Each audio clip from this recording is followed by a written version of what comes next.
Olá, caros alunos. Seja bem-vindo a mais uma aula de Biologia. Eu sou o professor Eduardo Barbosa e estou aqui para ajudar você nessa nova caminhada. A aula de hoje será sobre seres unicelulares, pluricelulares e acelulares. Venha aqui comigo. Os seres multicelulares são formados por muitas células. O nome já fala tudo, seres multicelulares. Se você lembrar, vai vir de multiplicação. Também que são chamados de seres pluricelulares, de plural. Então, pluricelulares, formado por muitas células, unicelulares, formado por apenas uma única célula, e seres acelulares. O que são esses seres acelulares? O A é de ausência. São os vírus. Mas os vírus não são considerados organismos. Isso mesmo, os vírus não são considerados organismos porque eles não têm metabolismo próprio. Assim como havia falado, os seres multicelulares são formados por muitas células. Quais são esses seres, professor? Humanos, vegetais, insetos, peixes, fungos. Não são todos os fungos, são alguns fungos. Mas estes os quais foram citados são todos formados por mais de uma célula. Melhor, são formados por milhões ou bilhões de células, né? Se você pensar, nós temos trilhões de células. Nós somos formados por trilhões de células. E os seres unicelulares são formados por apenas uma única célula. Exemplo, bactéria, cianobactéria, algas, protozoários e alguns fungos. Estes os quais eu falei, eles são organismos, são seres vivos, porém são formados por uma única célula. E os seres acelulares são os vírus que não possuem célula, não possuem organelas, não são classificados como organismos. Por isso são chamados acelulares. Eles ainda não estão em nenhuma classificação, diferente dos outros organismos, né? Que cada um tem uma classificação, reino animal, reino vegetal, reino monera, reino fungi, enfim. Os vírus não têm. Eles não são considerados organismos porque não têm metabolismo próprio. Não tem organela suficiente para fazer com que eles tenham seu próprio metabolismo. Para que os vírus consigam se reproduzir, eles necessitam obrigatoriamente de outros organismos. Seja um vegetal, seja um animal, seja uma bactéria, seja um protozoário ou um fungo. Ou seja, eles adentram na célula, pegam todas as organelas e faz com que elas trabalhem para a sua multiplicação. Eles só conseguem permanecer em evidência graças a outros organismos. Tudo bem? Observação: os vírus, para se reproduzirem, necessitam de células de outros organismos, como eu havia falado, como vegetais, animais, fungos, protozoários e bactérias. Então, existem esses três modelos de organismos multicelular.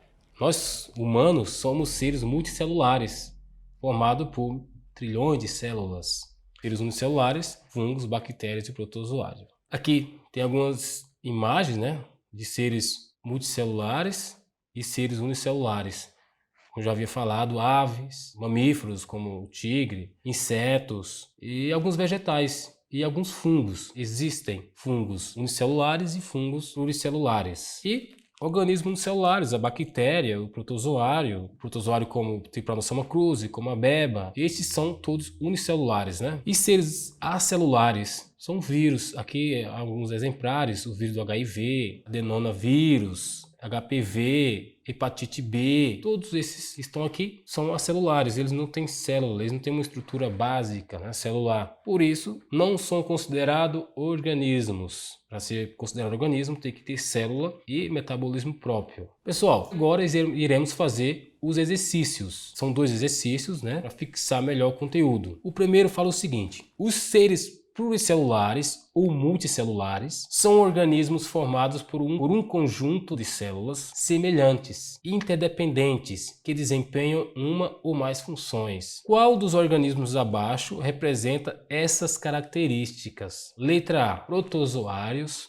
vegetais, bactérias e humanos. Letra B: bactérias, humanos, vegetais e baratas. Letra C: vegetais, animais, protozoários e humanos.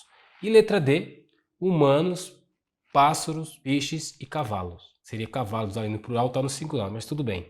Ele quer saber qual dos organismos citado abaixo tem as características de seres multicelulares. A letra A, para início de conversa, protozoários são seres unicelulares. Eu já vou eliminar todos que tiverem um ser unicelular, eu já sei que não é a resposta, eu já sei que não é o gabarito.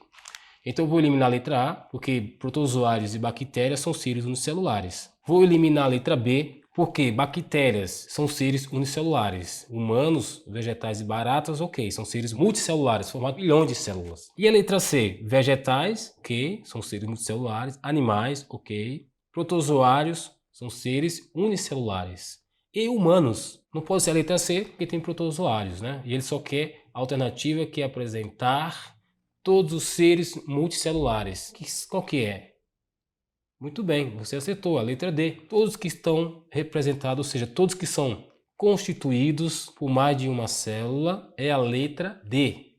Humanos, pássaros, peixes e cavalo, ou cavalos, né? Pessoal, percebo que essa aula é uma aula tranquila, não exige muito, mas fica a minha dica. Não deixe de estudar, fazer suas anotações, procure outras fontes para melhor agregar seus conhecimentos, sua bagagem de conhecimento. Isso é muito importante, afinal, aprender nunca é demais. Eu desejo boa sorte para você e um forte abraço do professor de Biologia Eduardo Barbosa.